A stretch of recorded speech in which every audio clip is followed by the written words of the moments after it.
I'm Jessica, and this is Daebak K-Rambles, where a couple of friends review Korean dramas, and we are back to review Princess Hours from 2006. What is life? And I am joined by the drama trio, Caitlin from No Sleep for Dramas podcast and Liliana from Tea and Soju podcast. How are you guys doing today? All good. Excited to be I'm here. good. I'm good.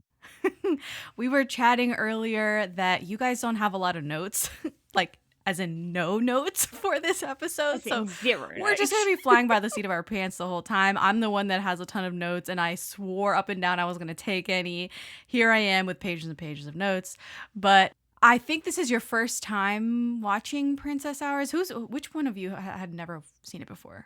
I've never watched it before. Liliana's first time, and then it's a rewatch for me and Rewatch Caitlin. for me. Okay. This is exciting. What have you guys been watching lately, real quick, before we get into this? The First Jasmine. That is Ooh. all. I'm watching other stuff, but The First Jasmine is where it's at right now. Okay. It's a Bailu and oh my goodness, why did I blank on his name? Changlei. Changlei drama and the chemistry. Yeah. Oof. It's in buckets and spades, Yeah. and everybody's morally grey. Everybody's ambiguous. You don't know no idea where anything's going at all. I'm guessing every single episode. And I love to hear it. As for K-dramas, I think I'm only watching My Royal Nemesis and The Wonderfuls. Uh-huh. I'm actually really enjoying The Wonderfuls. I didn't think I was going to. Mm-hmm. It's a lot better than I was expecting it to be. Okay, good. Yeah. Nice. Couple of other things, but Yeah. Caitlin, what are you watching lately? Well, this weekend I'm recording my watch list, so naturally I started a bunch of dramas yesterday to add to my watch list episode. Yeah. So I watched the first 2 episodes of Teach You a Lesson, the K-drama. And that guy is all over my For You page. People are doing crazy edits. John Cena saw an edit. John Cena saw an edit and was like, that's the John Cena of Asia, of Korea or something. And then I cannot remember the actor's name, and I'm so sorry because I was trying to do a recording yesterday, and I was like, for the life of me, I can't remember this guy's name. He responded. Yes, he I made a posted response. it. I reposted it onto my story because Netflix posted his response. Yeah. And he went like this at the end, like the "you can't see me" thing from John Cena. Yeah. And I was like, oh my God, if they ever meet, I'm going to flip. So exciting times here in K-Drama Land. It is summer, so we've got a few more things, I think, that are in the mix for people to watch. But anyway, we're going to get into Princess Hours. If this is your first time listening, go ahead and subscribe on your favorite podcast app. We're on Apple Podcasts, Spotify, Google Podcasts, and many more, including YouTube, where you can listen ad-free. If you like us, give us a review on Apple Podcasts, Spotify, and of course, you can comment and subscribe on YouTube. You can stay up to date on all of the latest episodes and reviews on Instagram and TikTok at Daebakpod, DAEBAKPOD. And lastly, if you're a fan, please consider becoming a patron. It is such a great way for you to get involved and show your support. You can check out the page on patreon.com/daebakpod. And shout out to my patrons, Curtis, Alana, Lorna, Sammy, Julian number 1, Caitlin, Tanmei, Martha, Delphia, Maria, Sarah, Pam, Julian number 2, Nadira, Matthew, Lauda, Christine, Kate B, and KG, K-Drama Watcher 2. Thank you so much for supporting the show. All right. I'm going to quickly intro us into the non-spoiler section, and then we're going to transition to the spoiler section. The Asian Wiki synopsis for Princess Hours is Chae-kyeong is an ordinary art high school student. One day she hears totally unexpected news that based on her grandfather's will, she must marry the unemotional crown prince Shin, who attends the same high school. Free-spirited Chae-kyeong resists the proposal, but reluctantly marries him to help her debt-ridden family. As she struggles to adapt herself to the proper manners and royal duties of palace life and to her disagreeable husband, Shin's sentimental cousin and second in line to the throne, Yul, steps into her life. She feels like she can rely on Yul to help her, but can't help worrying about her haughty, cold-hearted husband. To help bridge this gap, the senior members of the royal family take some special measures to get them to spend the night together, which is a very famous episode. Along the way, you will encounter numerous delightful episodes. Among the cute and lively Chae-kyeong, the cold heartthrob Shin, the handsome, down-to-earth Yul, the perfect ballerina Hyodin, who just can't get over Shin, and all the other members of the royal family. Will the crown princess Chae-kyeong be up to the challenges of royal life? So yeah, It is a Princess Diaries-esque, Cinderella-esque scenario, and it's adapted from the manhwa Goong Palace Love Story by Park So-hee. Goong means palace, so there you have it. The alternate title is Goong, and then the English title is Princess Hours. This aired originally from January to March 2006, and here we go. What was happening in 2006? Here's our little pop culture refresher from 20 years ago. What the hell is going on in the world? We lost two things in 2006. One was Pluto. Pluto was downgraded to a dwarf planet in 2006. And we also lost Steve Irwin, the crocodile hunter. He was taken out by a stingray attack in September of that year. Nintendo Wii was launched that year, the console that revolutionized gaming with the motion sensing Wii remote. Social media, MySpace was the dominant social network. Facebook was not. It was still mostly limited to college students. The Blu-ray disc format was officially released in the United States in 2006. And then Disney bought Pixar in 2006. It was not Disney Pixar before then. The premiere, and this is what really got me, the premiere of High School Musical was in 2006. So we had never seen Zac Efron and Vanessa Hudgens before this point in time. And then Hannah Montana also launched this year. I have to say, these are pillars of my life, High School Musical and Hannah Montana. Taylor Swift released her self-titled debut album. We had never seen Taylor Swift before 2006. And Justin Timberlake made a massive comeback with his Future Sex Love Sounds album. Shakira's Hips Don't Lie was on the radio. The number one movie of the year was Pirates of the Caribbean, Dead Man's Chest. Number 2 is Cars. Number 3, X-Men Last Stand. This is the world of 2006 where Princess Hours was birthed into. So yeah, anything surprising about this year? What were you doing in 2006?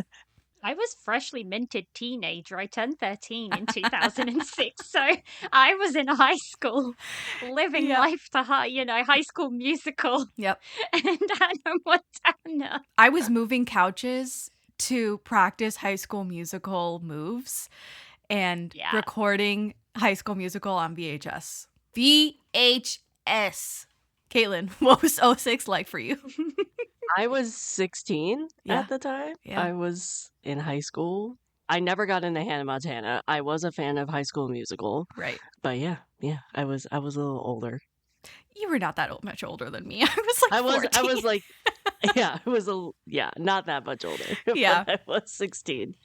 Princess Hours is 24 episodes long. Each episode is about an hour apiece, and it's got 2 directors, Hwang In-ro and Kim Do-hyung. They have worked on 2 things together. Well, 3 things if you count Princess Hours, but it's Moon River from 2009 and Mischievous Kiss from 2010. Mischievous Kiss, aka Playful Kiss, should ring a lot of bells for people because that's another big drama, Hallyu Wave, teenage, cold-hearted male lead drama. And it had its flowers back in the day. I think people love to shit on this drama now just as much as I'm sure they love to shit on Princess Hours, but they brought us that. The show was written by or adapted screenplay by Eun-hye. She's written 3 movies and 4 TV shows, including Matchmaker's Lover from 2008, Possessed, and Marry Me Mary from 2010. Do any of these projects ring any bells for you guys? Besides, I'm sure, Mischievous Kiss. Possessed, I've never watched it, but I know of it. I know what it is. Okay. And then obviously Moon River is really, really famous. So, Moon River for sure. All right, this show stars. I'm not going to go through the entire cast, just the main 2. So, Ji-hoon stars as Crown Prince Shin. This is his first role ever. The first thing he's ever been in. He was 24 years old when he did this. He's been in, since then, 16 movies, 19 TV shows, and the past few years have been pretty good to him. He starred in Climax this year. He will be in The Remarried Empress very soon on Disney Plus. Trauma Code from last year was really successful for him. Love Your Enemy, Light Shop from 2024, Blood Free in 2024, Hyena, both seasons of Kingdom from Netflix. And I remember him very vividly in Five Fingers. Did you watch that show? Oh yeah, Oh way my back in the God. day. Way back in the day. I remember that vividly. And then his co-star is Eun-hye, who plays Chae-kyeong. This is also her first role ever. She was 22 when she did this show, just a couple years younger than him. And she basically was the it girl of the early 2010s and late 2000s. Coffee Prince followed in 2007. There's a big deep dive on Coffee Prince on the feed if you want to listen back to that. My Fair Lady in 2009, Lie to Me in 2011, I Miss You from 2012, 2013, Marry Him If You Dare 2013, which is one of the worst shows that I've ever seen. But Lie to Me is my very first K-drama. So I have been with her since day one. She was my very first K-drama female lead. She holds a special place in my heart. And unfortunately, she's since been canceled. There was a plagiarism thing it was a controversy with her designing an outfit for Goddesses Fashion. Is a fashion competition show, I guess, kind of like Project Runway. She did this in 2015, and the designer came out of the woodworks and was like, she directly copied from me, and was like very scathing. And yeah, the designs look very, very similar. She did not prostrate herself at all. Her team took forever to deal with the scandal, respond, and she did not come at it kind of humbly, I guess, and people have never let her live it down. Her career totally tanked after 2015. Not that Joo-jin hasn't had any scandals. He did have a drug scandal in, I think, 2009, where he received a suspended sentence, 6-month prison term, suspended for 1 year and 120 hours of community service, and a 360,000 won fine for taking ecstasy tablets and ketamine. So there's that. He rebounded, and she did not from her scandal. So there's that little quick synopsis on them. I'm not going to go into everybody else. There's way more cast members and the second male lead and the second female lead. But what is your experience with these two actors? I had never seen her before, so this was my What? very first experience of this female lead. Ji-hoon, I have seen him before. I've seen him in Trauma Code from last year, Kingdom, Season 1 and Season 2, Light Shop. So I've seen quite a couple of dramas from him. But yeah, as for Eun-hye, it was my very first drama of hers. Wow. Yeah, I never really seen her before. For Ji-hoon, I really like him. It was interesting because obviously all I had seen is his more recent work. So it was interesting to kind of like see where he was at the beginning, although there's not a lot to this character in essence. So I think that's a take. That's just a take. Seeing where he started. Oh, I have plenty of those on this show. But yeah, I really like him as an actor, and I'm excited to watch the Remarried Empress when it does eventually back come as up. royalty. Yeah.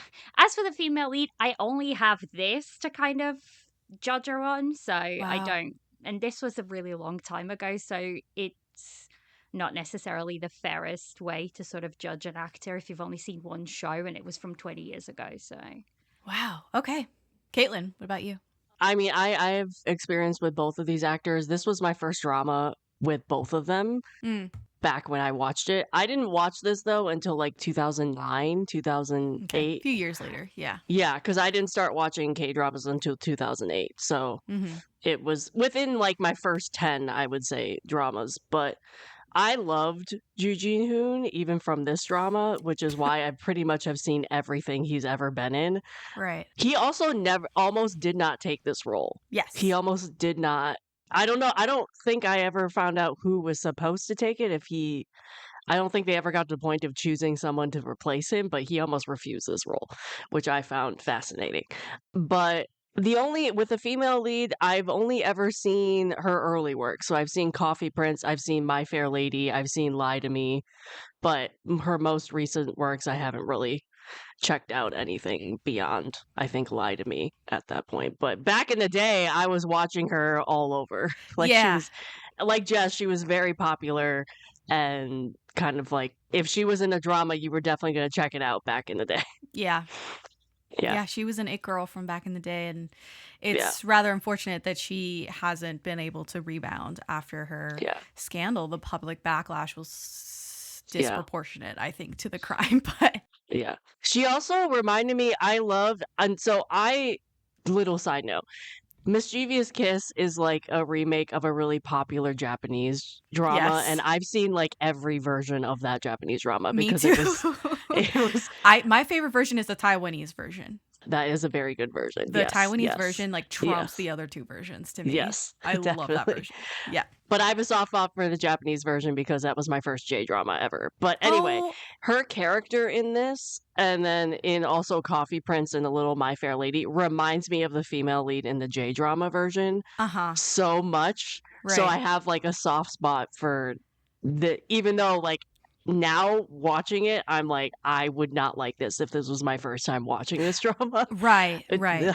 But back in the day, I clearly liked her a lot because of my love for that J drama, and they reminded me so much of their personalities together, which I Mm, think is why I loved this so much when I first watched it 20 years ago. mm-hmm. Yeah, I first watched it in 2012-ish, around there, 2013, and I really enjoyed it. I really, really enjoyed it. I think this was my third rewatch of this show. So that's just a little bit about me. Now that we've talked about the cast and our experience with the cast, please, I don't know who wants to go first. Maybe Liliana. Liliana, go first. Because it's your first time watching. What did you think of Princess Hours? Right. So it was fun, but I don't think it's aged well. Let's put it that way. Mm. And you can come at me because you will say, oh, but you don't like older shows. Well, I just finished a 1996 J drama and I loved that. So it's definitely not the case that I don't enjoy older shows. It's just that I didn't really like any of the characters that Mm. much.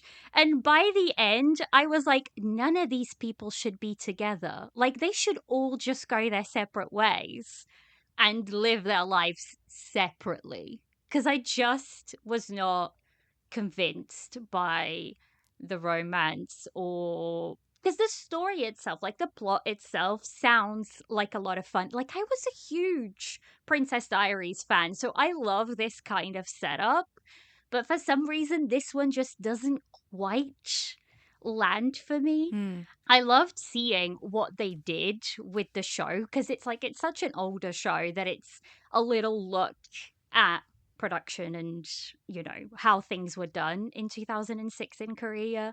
The clothes were really cool. Just like the fashion, yes, it's a bit cringy, but it's fun to see where they are at that point in time. But yeah, I was just not a fan of any of the characters that much by the end of it. I was Hmm. just like, I don't understand. These people should all just go their separate ways. And probably, I am not a love triangle kind of person. I don't like that in my dramas or in my books or whatever in the media that I consume. And this is definitely that. And it's dragged out right till the end. And for me, I was just like, I'm over this. Like, just either pick one or be by yourself. But at this point, just pick something and stick Right. with it. Maybe also because it's 24 episodes, hour long. And I'm just like, I wish this was 16. Like, there's no need for 24. But yeah, it's not like a drama that I'm unhappy that I watched because it was like a glance at K dramas in 2006. But it's not necessarily something that I would be like, oh yeah, I really loved it. I want to rewatch that. mm, It's like, okay, I've done that. I can move on, mm-hmm. sort of situation more than anything. Hmm. And I reckon a lot of people like this because they're nostalgic towards it, not necessarily because it's a good drama. I think that's my take on it. Because I reckon if a lot of people rewatch it, and not everybody, but if a lot of people rewatched it, I don't think they'd be as in love with it Mm, as they were when they first watched it. okay. Mm. Caitlin, what about you? I am going to be that person. This was very nostalgic for me, but man, I forgot how toxic all these characters are.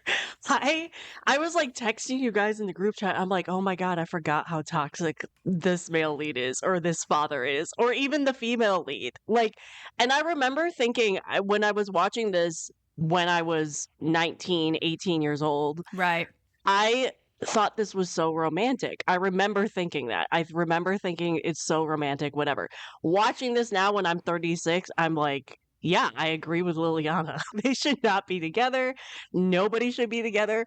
And also, it's like, I remember thinking, I think I was like episode 20, 21, and I'm like, this female lead is just as toxic as the other characters. And I remember when I was 18, 19 years old, I was hating on both of the male leads in this. And I was like rooting for the girl so much. And then now I'm thinking, she's just as bad. Like, she's just as bad. So I had a lot of fun rewatching this, but I definitely am in Liliana's corner with her last statement where, like, I had fun because it was nostalgic. But man, watching this now, 20 years later, and I'm 36 years old and have experienced life more than when I was 18, I had so many opinions of how problematic this storyline was. But I do agree with Liliana. I love the clothing. I forgot how great the clothing and the costumes were. I love that this was also the era where they actually traveled outside of Korea to go to places, like just in Yes. like Thailand, Macau. yeah, Macau, Thailand. Yeah, so I remember I was like, oh yeah, they were in Thailand to shoot this and blah blah blah blah blah. And I love how, I don't want to spoil it, but I was laughing hysterically when Britain visited. I forgot that Oh part. my gosh. I forgot that part. No, it's not that just Britain visited. Yeah. Prince William came and visited. Yes. Yeah. And then I also like the fact that, yes, it was like these main core younger actors, but also a lot of the adult actors were very popular back then too. So you Yeah. recognize the people who were playing the queen and the king's wife and whatever, and they're like, oh, we now know them as moms now, but they were like in their prime back then. Mhm. So yeah, I had a lot of fun rewatching this, but man, do I have some hot takes now that I'm 36. Okay, so it's my turn. I'm gonna try and tread as lightly as possible while acknowledging both sides, because I know that there's gonna be some listeners who are listening in because they absolutely adore the show and they love it and they think it's a 10 out of 10 show. And then there's also people who watch it for the first time, maybe recently or in the last few years, and they're like, what the hell is this? What actually is this? It's awful. So I'm going to tread lightly and say I will fully go on the defense of the show. I will not go – you guys can go on the offense. I will go on the defense. I had a fantastic time watching this show. Rewatching it for essentially the third time, I had a blast. It was a lot of fun still. I remember being on maybe episode 3 or 4 and messaging you guys and being like, throwing up the peace sign and being like, I'm having a great time. Bye. And yeah, the good times ended right after that as far as how much fun with the fish out of water scenarios I was having, because it turned into a very, very overblown melodrama. And yes, every character is toxic. The royal family's a problem. Every adult is like dead wrong more than half the time. There's no voice of reason in this except for one like character. 10 toes down, dead wrong. Yes! Where they like double down all the time. And call me crazy, that's freaking entertaining. Like, that's what I'm here for. I'm here for every problem. I'm not saying I didn't enjoy myself watching this. I enjoyed it was definitely it. nostalgic as well. I enjoyed myself, but I'm just saying I'm probably going to agree with Liliana on some of these takes now that I'm 36. Like you, Caitlin, I had so much nostalgia for the show and the way that I encountered it earlier in my K-drama watching. Right. I was in my 20s, like 22, 23, which is a pretty good time to watch this drama, I would say. Now that my frontal lobe has developed, I can see all the blemishes. I see all the problems. I see all the toxicity. And I don't think that necessarily derails the entire experience or the entire show for me. I'm just absolutely not. Everyone's dumb as shit. We're dealing with freaking teenagers. They're all every character that is like the worst is a teenager. And I'm like, teenagers are dumb as shit. I was thinking the adults are also the worst, and they don't have the excuse of being teenagers. They're also problematic. They're problematic as well. The thing is, this is also in an interesting time, right? If they're setting it in 2006 with a modern day constitutional monarchy, I'm like, okay, they're dealing with social media and virality for the first time. They're dealing with traditional media, tabloid fodder in a different way that we don't necessarily deal with now. But in the mid 2000s, I mean, I was reading some crazy shit. You know what I'm saying? Like, that's why this feels so weird, I think, to go back to now, is because the world that we live in is totally different and the way that we consume media is different, and they're reacting to something that's like, it feels so over the top, but it's really not, because to them, this can make or break their lives, right? The way that they are perceived is everything to the monarchy. And now that I have seen a lot more stuff, like The Crown, for instance, on Netflix, I'm like, oh my God, they're not reacting hard enough, you know? They probably could go even further and make more wrong decisions based on overcorrecting behavior from these stupid teenagers. So anyway, long story short, I feel like I had a lot more grace than I thought I would coming into the show, because I thought I was going to hate it. I thought I was going to be like, oh, this is unwatchable. This is terrible. Everybody is so unlikable. And I didn't feel that way at all. I thought they're unlikable because they just haven't lived. You know, they're just young and stupid. I loved the costuming, like you guys brought up. I think when I first watched this show, I was like, this is the most cringy wardrobe I have ever seen. Everything that she wears is like ridiculous. She's just ridiculous, right? And now I'm like, actually, this has come full circle. Like, this style is back. So I didn't feel as strongly as I did the first time watching it that everything that she was wearing was awful. I really appreciated the touches of modernity mixed in with the old world hanbok and the patterns and the silks and things that she was wearing. I was like, oh, this is great. A great mix of Korean culture and modern fashion. I appreciated that way more. In fact, I've seen so many more K-dramas. I'm like, this is doing something special, matter of fact, because other K-dramas don't do it to this degree, have not done it to this degree. So I thought that that was incredible. And then you're talking about seeing some of the supporting cast, like the adult characters, like what does she turn out to be? Like, she's Lady Hwa-young, which is the other former crown princess, but then she comes back to the palace and she wreaks havoc. That lady, Shim Hae-jin, she's a phenomenal actress and been in the business for so long. The Queen, Yoon Yu-sun, also fantastic. And then I remember first time seeing this show, I thought the Queen Dowager, the grandma, looked old as shit. Right. Yes. Yeah. And going back to the show, I was like, she's young. She looks young. Right. So Kim Hae-ja, the Queen Dowager as well, she's also an icon. It's such a rich cast, I thought, for it being put on the backs of two complete rookies. Yep. Yeah. So that was also interesting. Overall, I thought the show was sensational and a sensation because I recognized how much power this show had back in the day. And I also think it's still pretty sensational for what it is.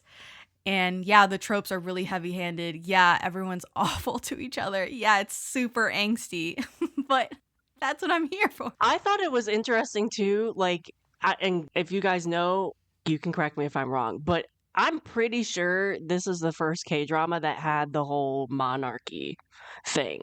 I was like, I'm watching this when Perfect Crown just ended. Not that I watched Perfect Crown, but I was just like, I remember thinking, and I watched Perfect Crown while watching this. So that might have been a mistake on my part because it probably downgraded this even more as I was watching The Perfect Crown.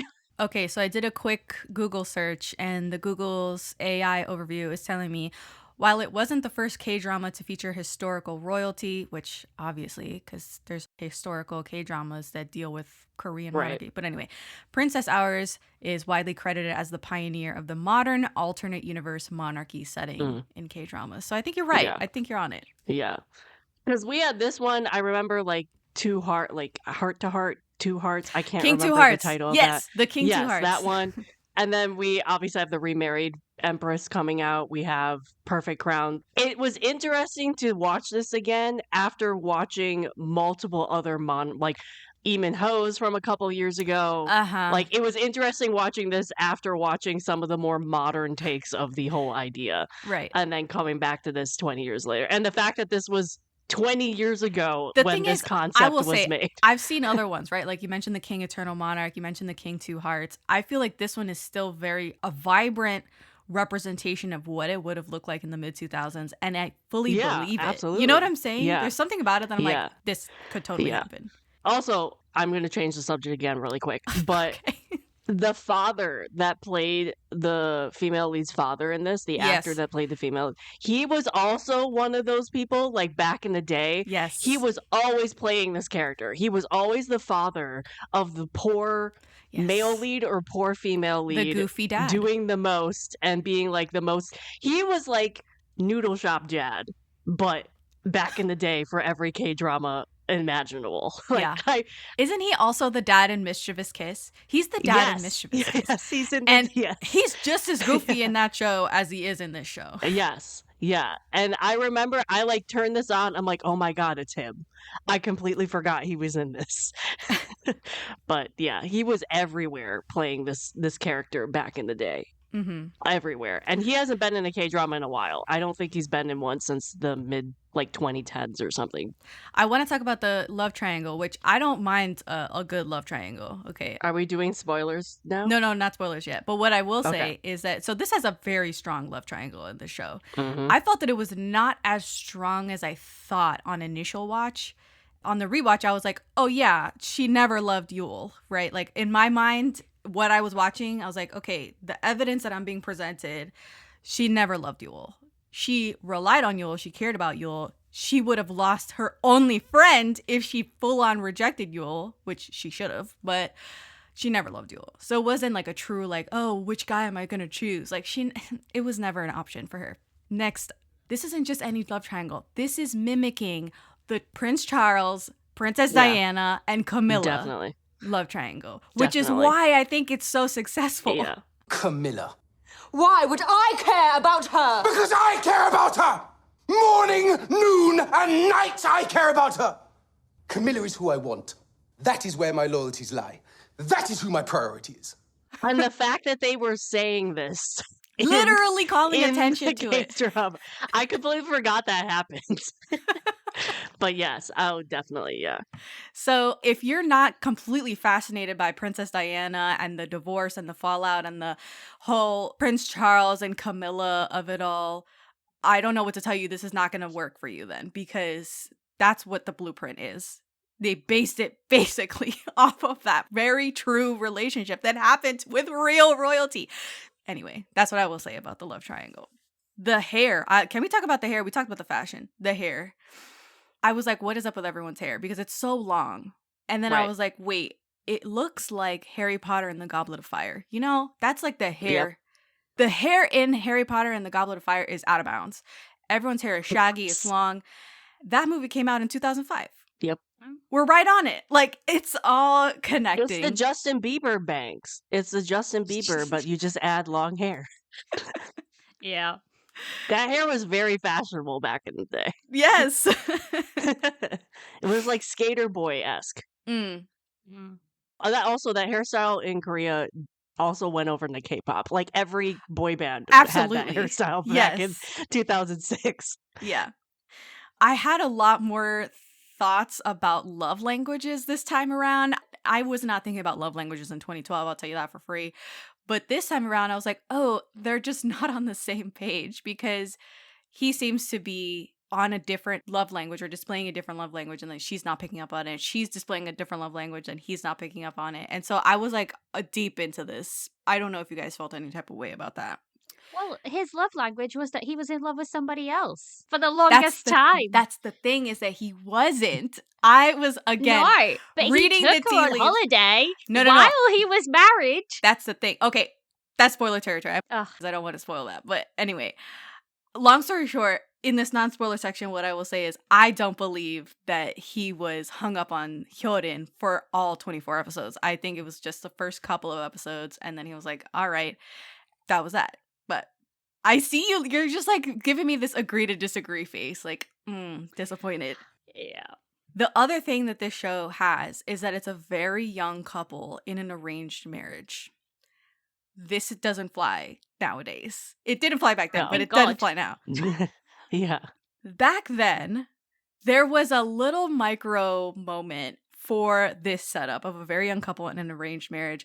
There was that movie, Mhm. that Korean movie, My Little Bride from 2004. Yep. And there was another K-drama, Sweet 18, from 2004. this whole high school girl with another guy may or may not be older than her. It's a trope that we don't see anymore. And it's a period of time when they were like preying on this ultra filial, well, the grandparents arranged our marriage years ago, so we have to follow through with it thing. Mm-hmm. Well, heck, even like going back to the J-drama Itazuro Nakes, they weren't married in high school. They were married in college. Like they got married, and it's still like they're in their 20s. Not that like 20, like people get married in their 20s too, but it was just like that's also really young Yes. back in the day Yes. as well. And they were together since high school. They lived together in high school. This little thing that was happening in the mid-2000s, Yeah. I thought that it was more prevalent than it actually was. Because there's only like very few examples of this happening. And it's all about family honor, young people forced to marry, and we'll learn to love each other after marriage, like that sort of thing. The reason why it's not more prevalent is that the industry switched to contract marriages. And that's what we still have going on, is we have the Full House. We have that scenario of like, okay, we'll just get married and like figure it out. That type of contract marriage versus, hey, let's put these two moody teenagers in a marriage, in an arranged marriage together and see what happens. Yeah. Mm-hmm. We're just gearing up for spoiler territory. Yes, because I'm sure spoiler territory is going to be crazy. The show was mega popular. It was the 10th most popular drama of 2006 with a peak rating of 28.3%. Can you believe that? Almost 30% of Korea was watching the show. It also became a hit across Asia, contributing to the Korean wave. And due to its success, there was a spin-off series, Prince Hours, that was broadcast in 2007, starring Seven. Do you guys remember the K-pop star Seven? Seven. Yeah. Wow. Yeah. I never watched Prince Hours, but that's there if you want to go back. I also never watched it. Yeah. And then I think there was a Thailand spin-off, like remake, basically. There was also talk of a Princess Hours remake, like a Korean remake. It never happened. It's supposedly still under development, but remains delayed. We'll see if that ever happens. What do you think about a remake? Do we really need one? I mean, one, if they completely remake it and like they stick with what happened in the original, that's not going to fly in 2026. Like, they're going to have to do a complete remake plus story, which I don't know at this point, in my opinion.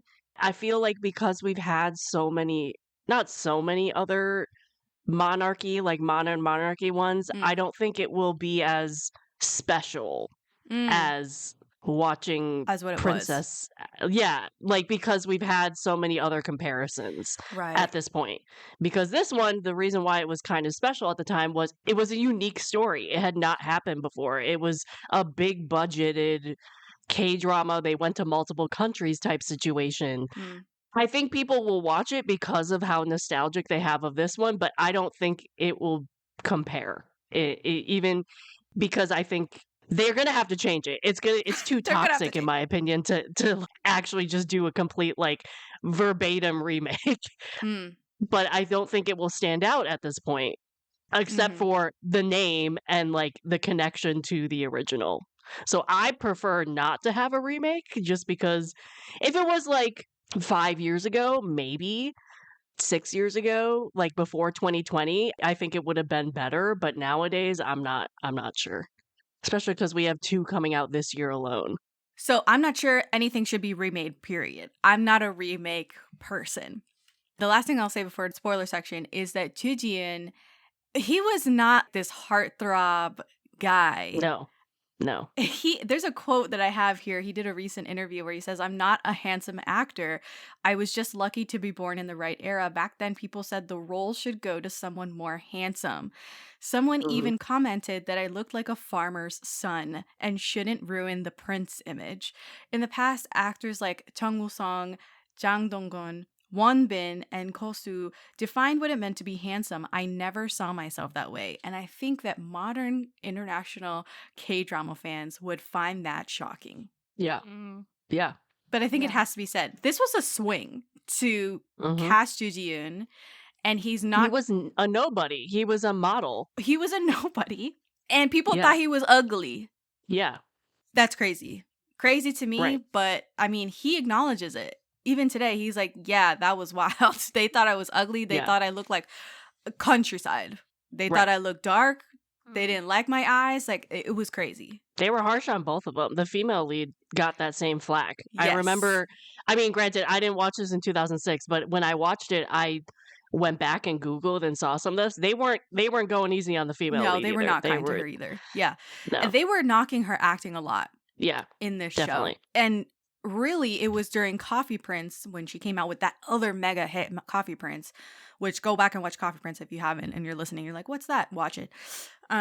That show, she credits Coffee Prince as really teaching her the ropes, and that is her coming out party, she feels, to being a good actress.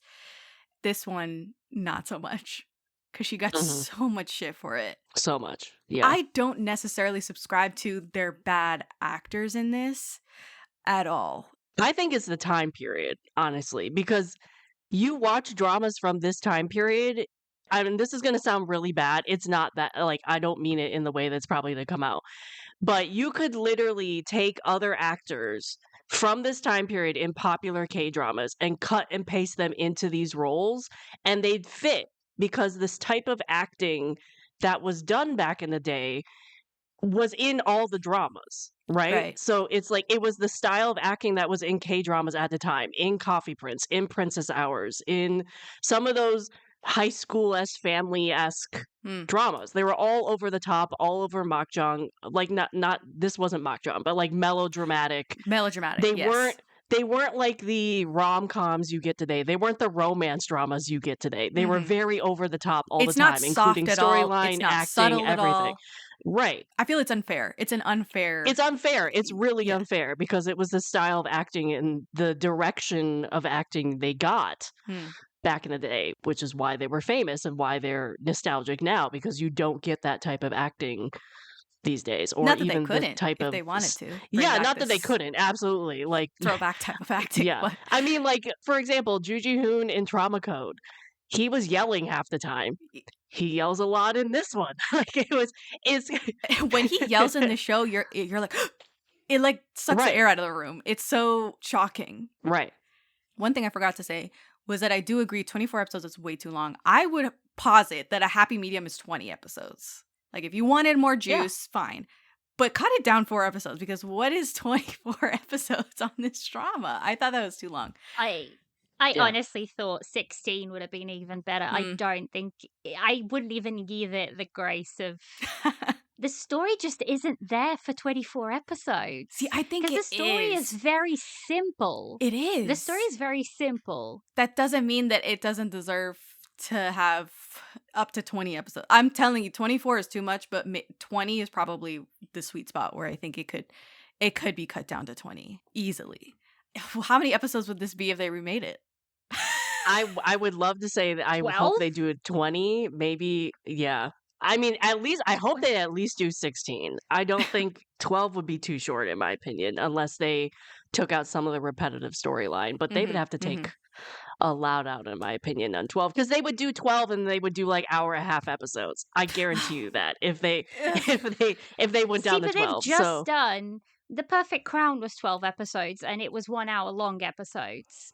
right, but they're not repeating the story. I mean, I feel like trying to cut 24 into 12 and doing the same storyline, not that they would, I think they would be cutting out too much if they didn't extend some of those episodes to hour and a half. No way. But maybe because Don't give me, if anyone is listening and they're somehow involved with this remake, do not give us 12 episodes of an hour and a half apiece. That's heinous. Don't do that. I will not watch if it's that.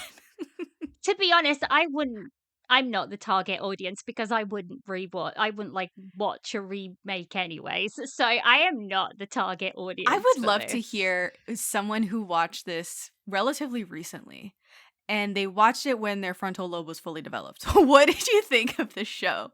Because again, I really liked it, but I can acknowledge that I'm biased and I'm nostalgic.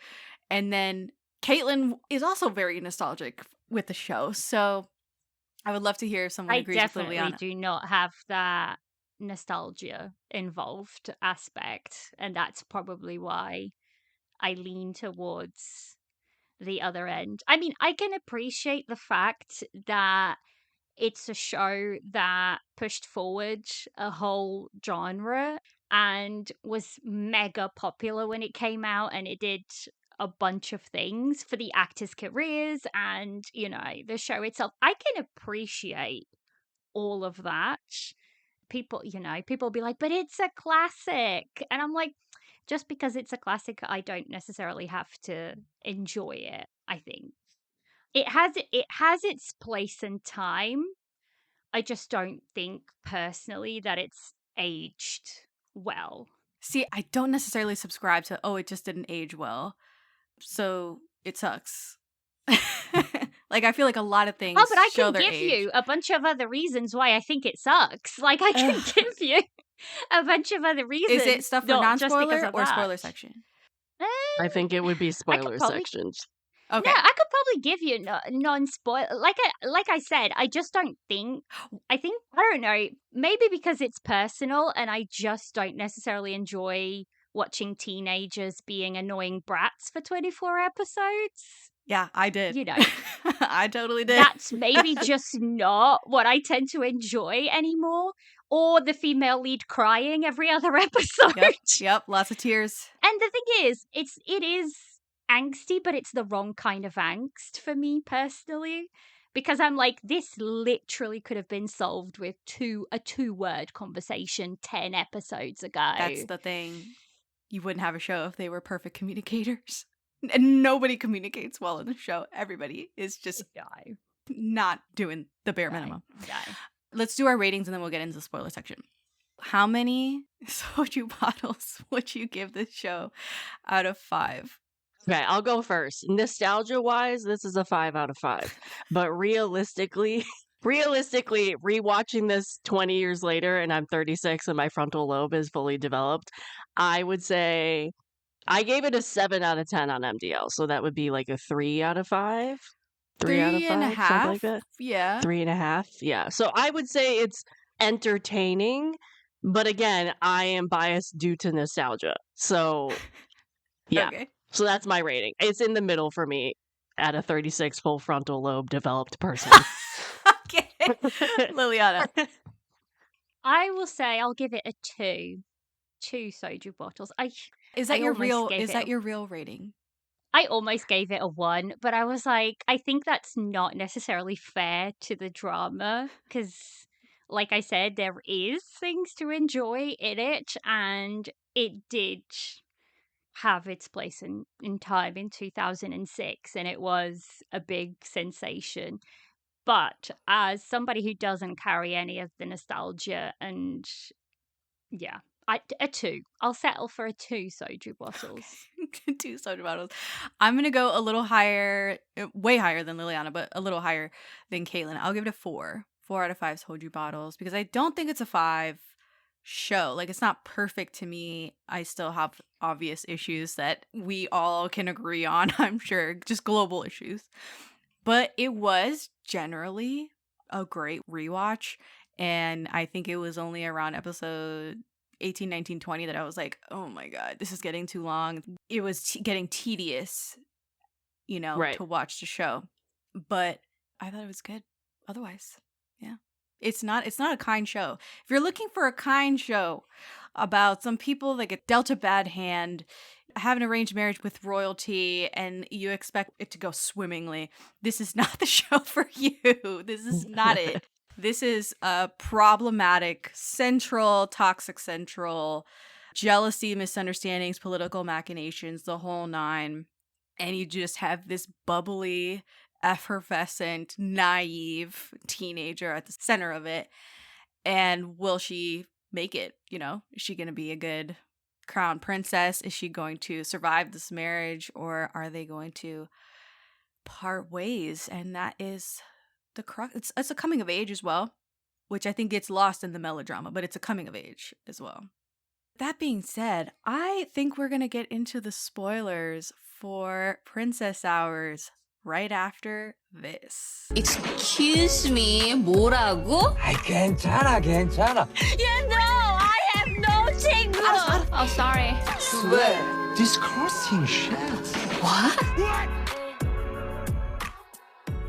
All right, we're on the other side of spoilers, and we're going to spoil what happens in this 20-year-old K-drama. So if you haven't watched and you're still curious about what happens, don't want to be spoiled, go and watch it and come back later. If you don't care, stick around. We're going to start at the love triangle, which we were just chatting. It's really more of a love square because there's 4 people involved in this. We have a second female lead and a second male lead. The second male lead is featured prominently in the Asian wiki synopsis. His name is Yoon. It is the female lead's cousin-in-law. And he comes back into the picture. It's quite precarious because his mother used to be the crown princess and he's in line for the throne. His mother is trying to weasel her way into her son being king because Yul was the son of the previous crown prince. Anyway. Who died? That's where the crown prince, Correct, he yeah. died. That's why he's not in line anymore. This was a lot less confusing to me this time around, and it's maybe because I've watched a lot more royal stuff in the intervening years since the last time I rewatched the show. But yeah, Yul has a totally legitimate claim to the throne, in my opinion.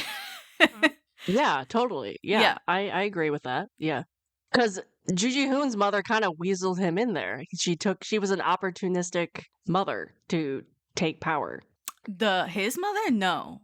Wait, are you talking Yul's mother? Yeah, I thought you were talking about Yul's mother. No, Ji-hoon's mother. Oh, talk to me about this. This is a take I've never heard. What are you talking about, the queen? Unless I'm confused. Because So I'm saying that even though the former crown princess, what's her name? Lady Hwa-young. So even though Lady Hwa-young, she's Yul's mother, is wheeling and dealing and playing this game to make the royals look bad and install her son as king. Mm-hmm. They actually have a legitimate case. Yeah, because when the father died, Mhm. the king at the time or whatever kicked them out, like Yes. they left. Yes. And Yoon's son's husband, the queen, Yes. Queen Min-suk, Mm-hmm. her husband became crown prince king eventually when the other king died. Right. But they took the opportunity of the king's death to kind of weasel them in there. Oh, say no. could I don't tell- agree with that. Do you know why? Oh, Because the king okay. was alive. Like the old. Right, the king was alive. I'm Emperor saying they whispered in Seongjo. the king's ear. No, I don't think so. I think the king. Okay. They showed this flashback scene of King Right. Emperor Seongjo, the grandfather, Hmm.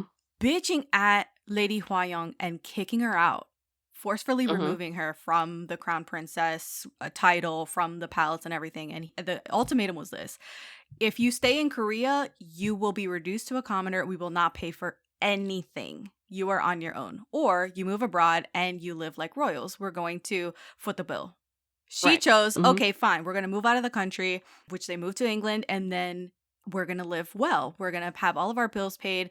The crown is going to pay for our living. Right. And that was because he found out she was wheeling and dealing. She had a full-on relationship with the other prince Yep. Yeah. and then was still in some type of situationship with him, even while being married to the crown prince, who died tragically. Right. Yeah. And they're all about the purity of those lives. Yes. So I was True, like, oh true. no. So he said, absolutely not. Get the fuck out of here. And I'm totally Mhm. behind him. It was not that the other Queen Min was wheeling and dealing. She wanted nothing to do with being crown princess or eventually queen. That's not what she signed up for. That's not what she married this guy for. So I don't subscribe to what you're saying, that she was also quite manipulative and was wanting her son to be king. What she thought was, I am in a loveless marriage and I'm suffering day in and day out as queen, something that I never wanted. I had to learn how to do this all after the fact because I never signed up to be crown princess or queen. Mm. So she's like, I'm leading a miserable life. The least you can freaking do is put my son on the throne. Rightfully so. Yeah. True. True. Yeah. Which is our That male was her lead. compensation. That Right. was her True. compensation. So that's why I'm like, oh no, she wasn't being like outright manipulative like the other lady was. However, Oh, she. that other lady did have a claim, I thought, for Yule, Yeah. the second male lead, being installed. Anyway, long story short, there's a love square in this show. What did you guys have to say about this love square? It dragged on for way too long, in my humble opinion. Mm-hmm. And it did. And it did. I agree with that. And I think our female lead absolutely led the second male lead on. And yeah, from Absolutely, like you might just I say, agree with that. She just led him on because I'm sorry. Yes, you're young and inexperienced, but how do you not realize that you keep getting put into these situations? You put yourself in these situations where the male lead is going to misinterpret, not that he has any, he doesn't have a leg to stand on for the entire show. Because he was dodging off to Thailand with his that sweetheart. Was the most damning thing about his behavior. Anyway, so yes, the female lead, Chae-kyeong, keeps putting herself in these situations, keeps hanging out with Yule after everybody is like, hey, stop hanging out with Yule. It looks bad. It's not one person. Right. It's several people telling her. Yeah. But it's also not just like it looks bad. It's like her husband was asking her not to do it. Yeah. And I'm not saying, and again, I agree with Liliana, like, he doesn't have a leg to stand on in that request either. But like, you are married to the guy, you are in like a public facing relationship, and you have your husband asking you not to go and talk to this dude. Like, my thing was, the reason why rewatching this, I was like, she's just as toxic as these two guys. Yeah, explain that. Because every time there was a problem, every time, no matter if it was a problem with her husband, a problem with whatever she encountered, she ran to Yule.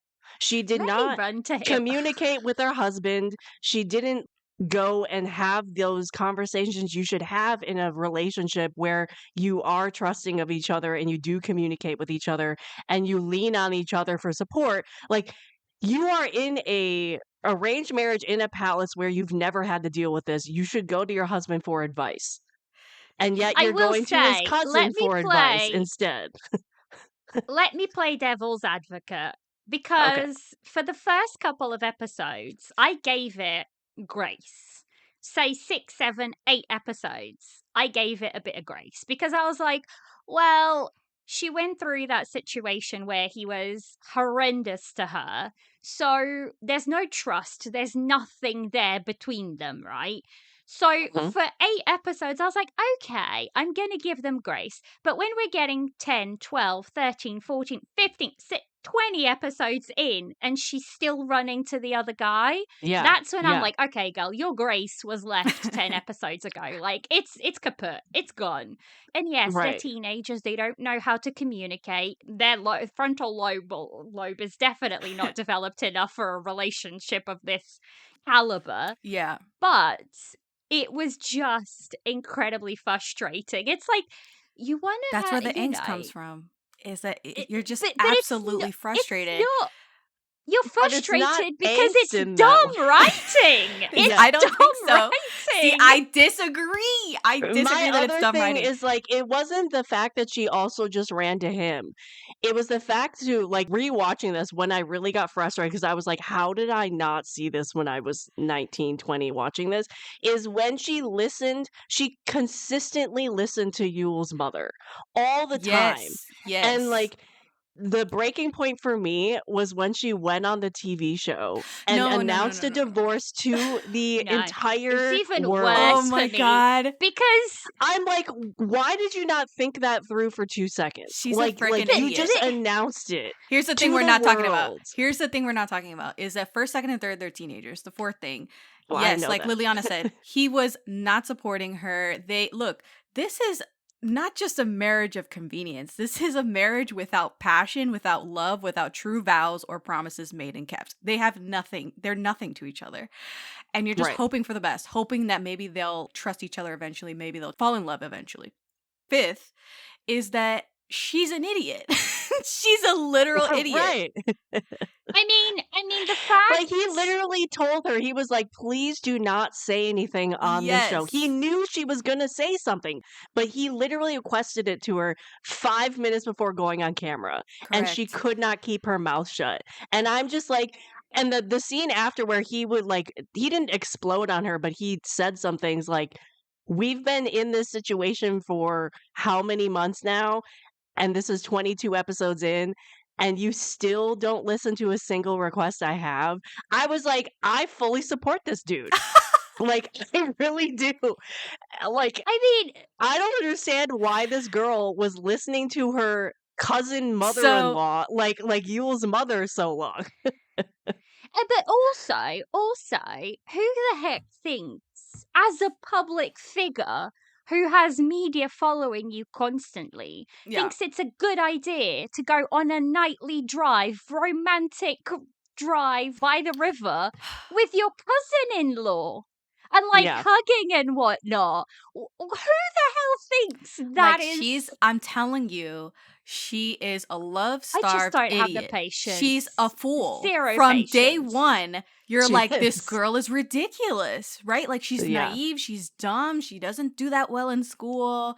She's constantly pranking her friends, and her friends are even worse. They're Her friends so are so dumb. annoying. Yeah, Oh my so god, I annoying. wanted them gone. I mean, so fun. she is what does he tell? He tells her that in episode 2, the Crown Prince says she's ordinary, easy, and fun. Yeah. Yeah, sounds about right. He goes, it's like you're the main character of a cheerful comic. Ha ha ha, because it is based on a manhwa. But listen, she is stupid. Stupid. And they're not giving her any media training. Like, from jump, she is just thrown in the deep end. I have a lot of grace for her up until that moment that you're talking about, when she goes on the show, the television show. Yeah. And she brings up out of nowhere, the clear blue sky, brings up divorce. Yeah.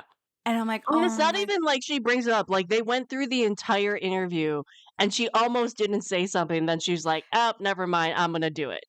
And I'm just And like, you know what? seriously? The thing that also scared her was that he declared love for her on the freaking television show. And she's like, when has he ever? And so she's like spooked. She's spooked Yeah. about the whole situation. She's spooked that she's not going to get out. Yul has been bitching in her ear. He has been telling her all these lies. Yeah. Straight up manipulating her. And it happens super early in the show that Yul's like, Super early. he doesn't deserve you. You guys aren't going to make it. You guys aren't good for each other. You guys aren't a match. You should. And he is constantly degrading their relationship from the inside out. Yeah. At first, Definitely. you get to Yul and you're like, oh, what a sweet guy. He's so great. He's Oh no. No, immediately, like, Yeah. I swear, it's like the very Like, episode that I he's didn't like introduced, him. he starts on that bullshit. He starts Yeah. I talking didn't like shit. him from the get-go. So you're like, Yeah. I oh didn't my like God. anyone, to be Yeah. She had like stood no chance also. It was like through this whole Right. thing, she just like stood no chance. She was Right. manhandled emotionally the whole entire show. Yeah. Go for it, Liliana. I was going to say, but even in that talk show, do you know what I was cheering for? I was like, yeah, talk about divorce, get her kicked out. Like they don't even need to be together, because they don't. Like, in my humble opinion, everybody should just go their merry way separately, separate paths for everybody, because it's like you're just trying to hurt each other at this point. Yeah. So Well, Right.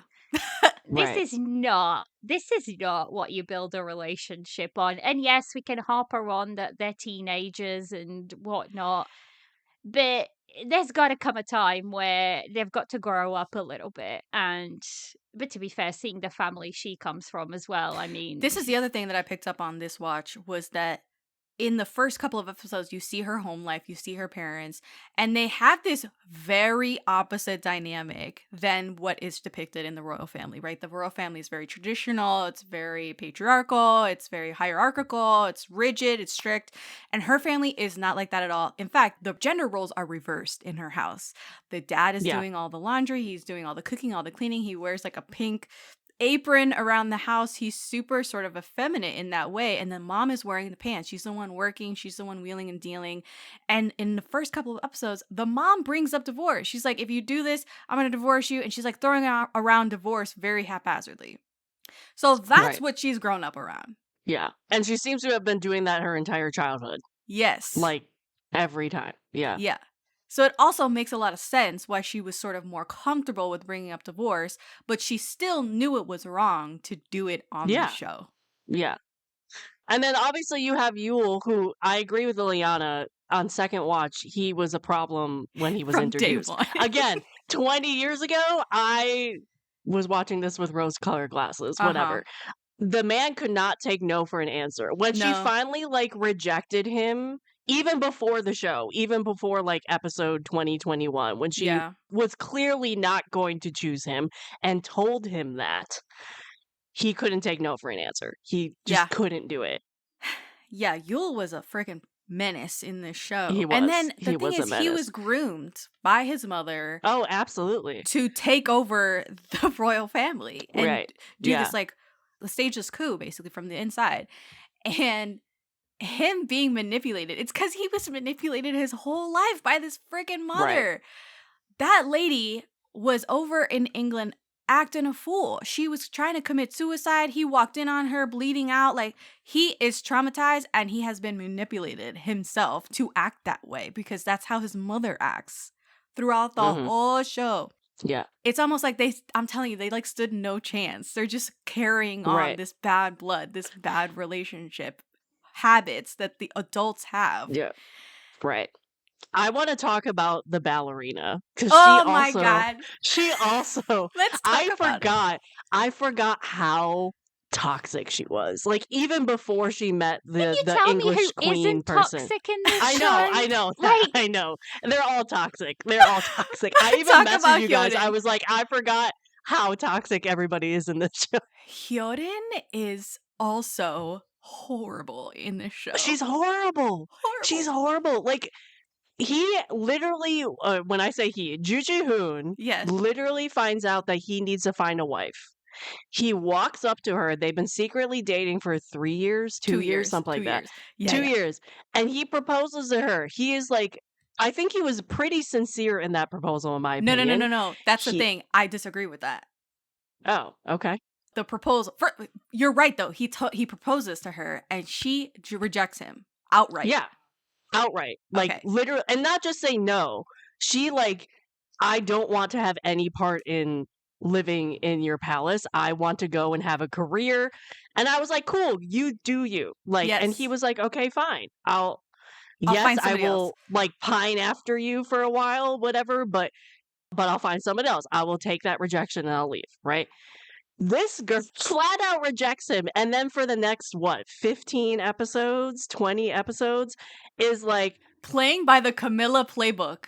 yeah, pretty Playing much. by the Camilla Yes. Bowles playbook. Is like, I actually want to have a relationship, but I'm fine being the mistress because I don't want to live in the palace. But I will definitely wreak havoc and try to split you guys up, even though I don't want to be queen and I want my freedom at the same time. And then I also will be problematic and try to commit suicide and all this stuff. Okay, go for it, Liliana. I was just going to say, the thing is with her, it's very much the thing of, I don't want him, but you can't have him. Exactly. So Yeah. that's literally Yeah. what it is. It's like, I don't want to be married to him, but you can't have him. So he has to be on hooks waiting for It's her. absolute That's what he lunacy. has to be. Yeah. Right. And I'm like, Right.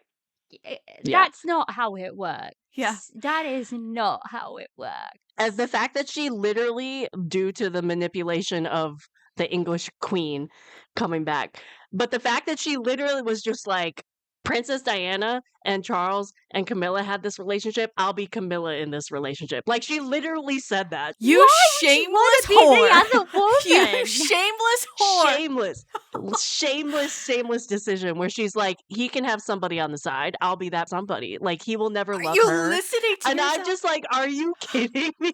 My blood pressure is rising. I forgot how toxic this girl was. She Like, was the worst. I did not remember any of like the Camilla Prince Charles conversations at all. And I'm like, what is this girl going on about? I can't believe I And this forgot is par for the part. course. Like a lot of K-dramas Yeah. during this era had it wasn't just that it was a love triangle. It was that the second female lead or the second male lead were unhinged. They were literal crazy people. And this is one of those cases where both the second female lead and the second male lead are like just not even an option. Yeah. They're awful Yeah. people. And going back to the proposal, I thought this was the most romantic proposal that they had all this chemistry and all this stuff. That was my memory of this proposal in Same. episode 1. Same. Rewatching it, I was like, this is the most dry, unromantic proposal. Pale as heck. What do you so unromantic to this ballerina. It doesn't even register as legitimate a proposal. She thinks he's joking. And it's kind of like a pragmatic proposal. He's like, well, we've been dating for 2 years, so you get first dibs. That's what it felt like. And he's so aloof. He's so aloof throughout the whole show, but he's aloof here. Mm-hmm. They don't seem to have much chemistry. She seems quite indifferent to him. Doesn't want to ruin the friendship, which makes you think they haven't been dating for 2 years and they're not romantically involved. It's just sort of a weird situationship. And she tells him not just no, but why, like he said. She can't stand the restrictive palace, its responsibility. She wants to be a world-renowned ballerina. The opportunity is handed to her. She wins this competition in Thailand and gets handed a comical contract, which the first page is a really bad printout of an online webpage that says how to apply. I don't know why they thought that was a good idea, but okay. But they hand her this contract. They hand her her dream. Everything she's been working toward. What she said she wanted to be a world-renowned ballerina, and it was in the Royal Ballet Company of some other country. She denies it. She turns it down. It was a full ride, scholarship, whatever else. Turns it down to go try and be a mistress to the crown prince and seduce the prince. Right. I was flabbergasted. I totally forgot that part where she legit says, I'm going back to Korea to tough it out and be, and I quote, air quotes, the family friend that makes it in, that ingratiates herself so much that she becomes a semi-open secret mistress. And I was like, you have got to be kidding me. Yeah. You have got to. She is a whole problem. Right. Yeah. She also was one where she could not take no for an answer. Yes. Just like... Everyone's like, okay, well, I'll just try harder. No is not a word on anybody's dictionary in this That's drama. true. That's very true. I don't think they know very true. even what it means. Yeah. Yeah. The fact that they went the Thailand trip. The Thailand trip is the other, damning thing of this whole thing. Yeah. He thought this was a good idea. Like, he does have media training. He is the crown prince. Yeah. The thought that, oh no, we're not going to get caught. I can sneak away with this girl and, trump her around as if there's no media in Thailand. We can just get away with it. First, I agree with everything you're saying. First of all, he tells Chae-kyeong, you can't come. He tells the royal elders, I think she should stay because she needs more training. She needs to go to school. She's behind or whatever. And he plays it up that she can't come. Infraction number 1. Infraction number 2 is that he goes by himself and then absconds with the second female lead, which is, again, like you said, there's paparazzi all over the place. It's a big media tour that he's going on in Thailand, and he just escapes for the afternoon with her and thinking he's going to get away with it. He should have never done that. It was wrong in all 50 states, and he thinks of it as a farewell trip. Meanwhile, the second female lead, Hyodin, thinks this is like reviving their relationship.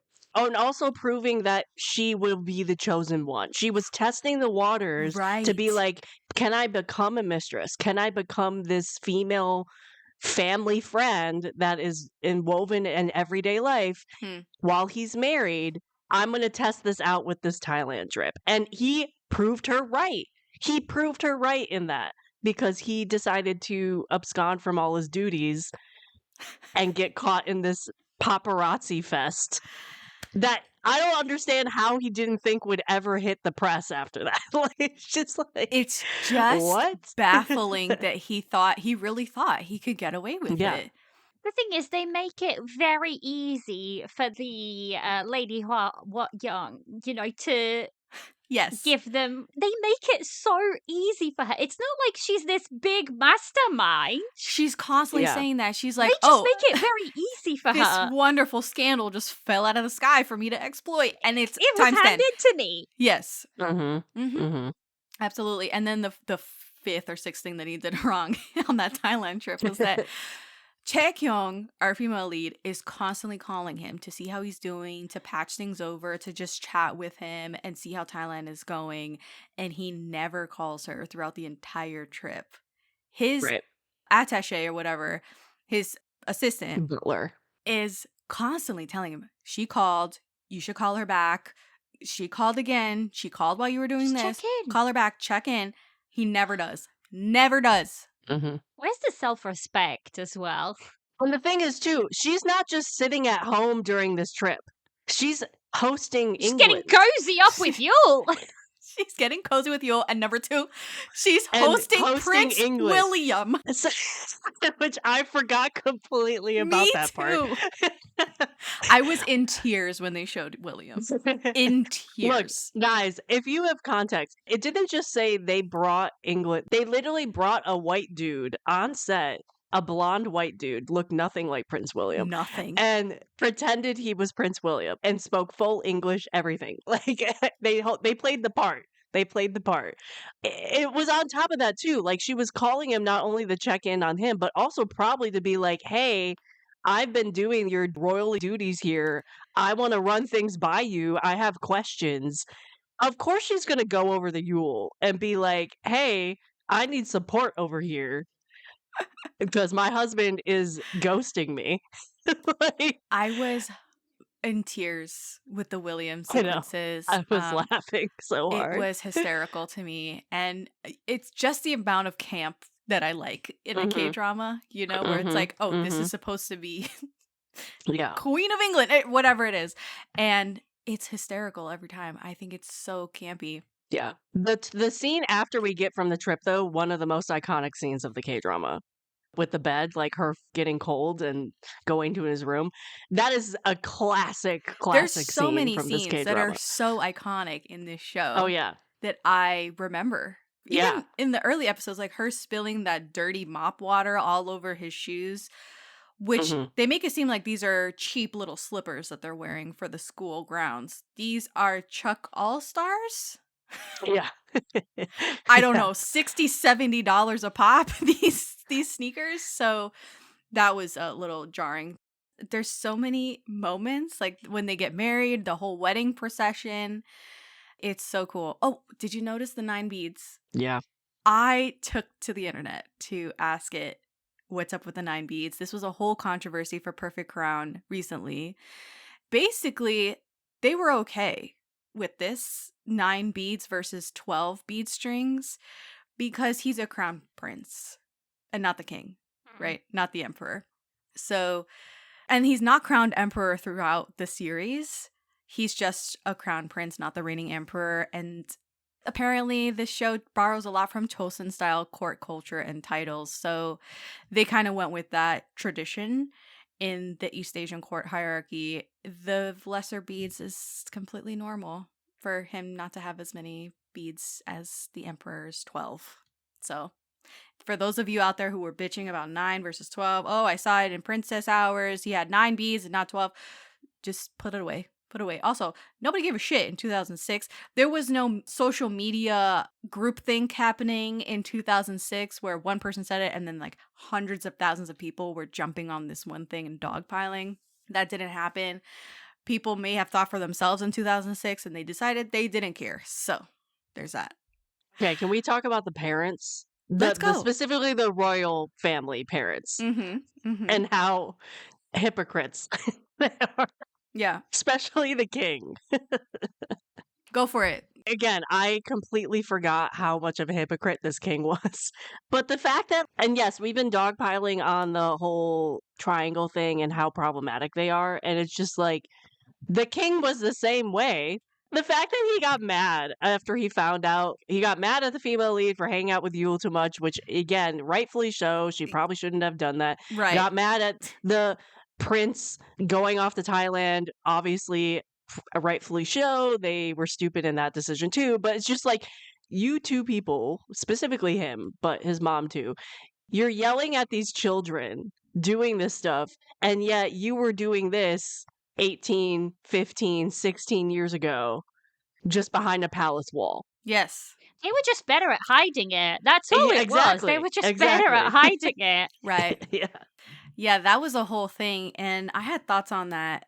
So towards the end of the show, Yul confronts his mother, and he's like, "How could you keep this from me? I can't believe you did this, and still you've been manipulating everybody." Basically, what had happened was the king had an affair with Yule's mom back in Yes. the day before all the kids were born. Yes. And they did this behind palace walls. Her husband was still alive. It was an open secret in this palace that everybody was sleeping with everybody else. Right. It's super ugly. So he brings up this like tragic karmic fate that the current crown prince, our female lead, and Yul have because the sins of the father are basically passed down. The sins of the parents have come back, and it's just been regurgitated in this new generation. And it's a reap what you sow kind of fate. And Yul thinks, he says this, I'm paraphrasing, he thinks his happy ending was stolen because he basically never had a chance because of this dirty fate, right? And I'm Right. like, this feels like it's absolving him of blame. They're Yeah. like, I couldn't Yeah. even get what I wanted. Me and Chae-kyeong never had a chance here because of what you and the previous generation did. And I'm like, no. No. And this is implied. This isn't explicitly stated, that it sort of takes him out of the equation, that I'm just a passenger in my life because I'm following this generational curse, right?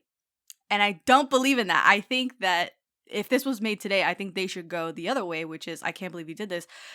I still made the same mistake.